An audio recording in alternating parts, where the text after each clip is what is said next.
Hello everyone, welcome back in English class with Mr. Hilman. How is everyone going in pandemic situation? I hope everyone stays safe and healthy during the pandemic situation. On this occasion, I would like to talk about analytical exposition text. This text will be delivered in senior high school. Okay mate, watch this video till the end ya. Pada video pembelajaran kali ini, kita akan belajar mengenai salah satu jenis teks. Apa itu? Yaitu analytical exposition text. Nah, kalau teman-teman semua merasa pengen tahu lebih jauh mengenai apa sih tujuan atau purpose dari analytical exposition text, kemudian social function, fungsi sosialnya apa, kemudian genre structure, struktur umum dari analytical exposition text itu apa saja sih? Kemudian language features atau ciri bahasa yang digunakan dalam analytical exposition text itu apa? Dan jangan lupa di akhir video akan disajikan satu contoh analytical exposition text. Analytical exposition terdiri dari dua kata. Kata yang pertama adalah analytical yang artinya memeriksa atau menganalisa. Atau yang kedua adalah exposition yang artinya penjabaran atau pemaparan. Jadi, analytical exposition itu adalah penjabaran atau pemaparan secara komprehensif atau menyeluruh tentang suatu masalah atau isu dengan menampilkan pendapat atau argumentasi. Jadi, teks ini bisa dikatakan sebagai teks argumentasi. Nah, kenapa teks ini dibuat? Kita harus tahu dulu social function atau tujuan komunikasi dari teks ini. To convince the readers or to influence the readers that the topic presented is important or need attention. Simpelnya gini ya, teks ini bertujuan meyakinkan pembaca mengenai topik atau isu yang dihadirkan itu adalah penting untuk dibaca atau dibahas, atau setidaknya mendapat perhatian dari khalayak ramai. Bagaimana caranya? Ya, dengan cara memberikan argumentasi atau pendapat yang mendukung ide atau topik atau isu yang berasal dari penulis atau pembicara. Paham ya? Oke, gini deh. Misalkan penulis ingin meyakinkan pembaca mengenai pentingnya memakai masker di era pandemi COVID-19 yang melanda seluruh negara di dunia, atau pentingnya penggunaan vaksin COVID-19, atau bahaya merokok bagi orang lain, terutama anak kecil atau ibu hamil. Pastikan teman-teman tahu mengenai genre structure yang ada dalam analytical exposition text. Itu terdapat 3 bagian penting. Yang pertama adalah tesis. Apa itu tesis? Introducing the topic and indicating the writer's point of view.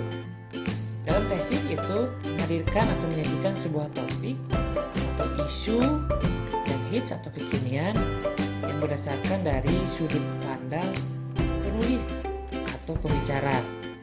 Contoh, misalnya kita ingin mengangkat isu tentang vaksin COVID-19. Nah, kalian bisa memulai dengan kalimat seperti ini. Di era pandemi COVID-19 yang melanda seluruh negara di dunia, termasuk Indonesia, COVID ini menular sangat cepat sekali.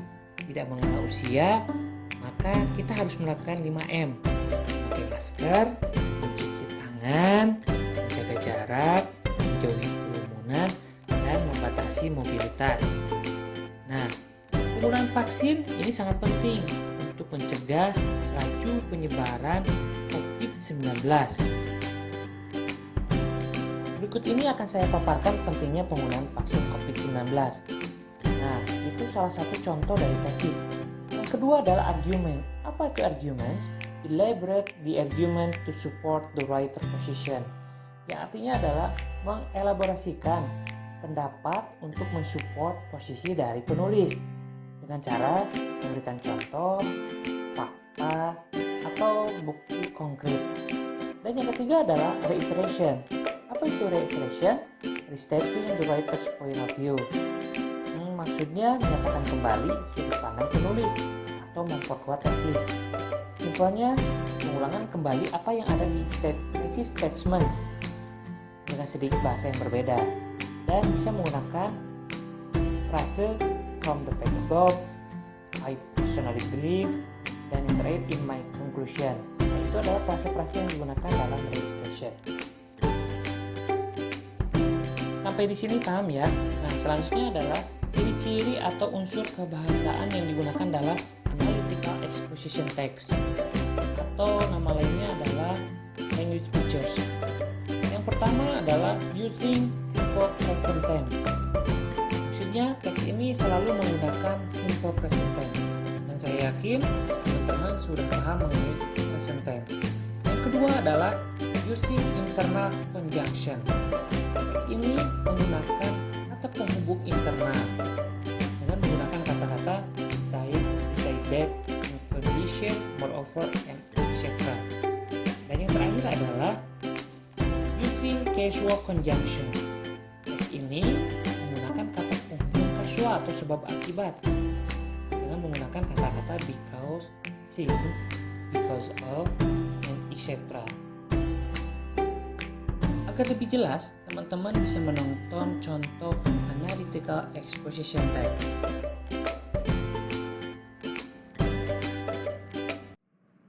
Hi everyone.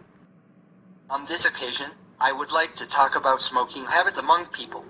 Before we are going to smoke, it is better to look at the fact. You know, about 50,000 people die every year in Britain as direct result of smoking. This is 7 times as many as die in road accidents. Nearly a quarter of smokers die because of diseases caused by smoking. 90% of lung cancers are caused by smoking. If we smoke 5 cigarettes a day, we are 6 times more likely to die of lung cancer than a non-smoker. If we smoke 20 cigarettes a day, the risk is 19 greater.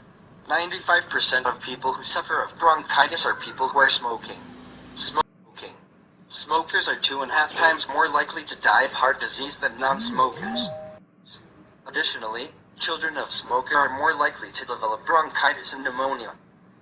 In 1 hour in smoky room, non-smoker breathes as much as substance causing cancer as if he had smoked 15 cigarettes. Smoking is really good for tobacco companies because they do make much money from smoking habit.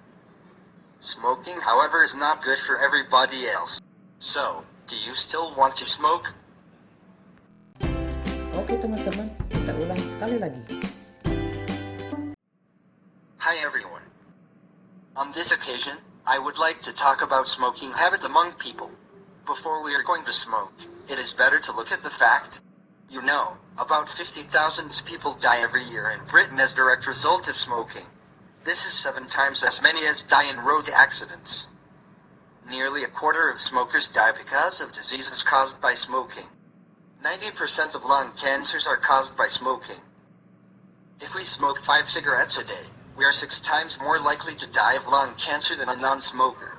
If we smoke 20 cigarettes a day, the risk is 19 greater.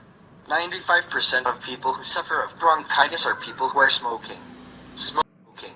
Smokers are 2.5 times more likely to die of heart disease than non-smokers. Additionally, children of smoker are more likely to develop bronchitis and pneumonia. In 1 hour in smoky room, non-smoker breathes as much as substance causing cancer as if he had smoked 15 cigarettes. Smoking is really good for tobacco companies because they do make much money from smoking habit. Smoking, however, is not good for everybody else. So, do you still want to smoke? Nah, sekarang kalian sudah tahu ya apa itu analytical exposition, dari fungsi sosialnya, kemudian strukturnya, dan ciri bahasa yang digunakan dalam analytical exposition text. Nah, teman-teman bisa mencoba untuk membuat analytical exposition text versi kalian sendiri. Selamat mencoba. Terima kasih telah menonton video ini. Semoga bermanfaat. Bye.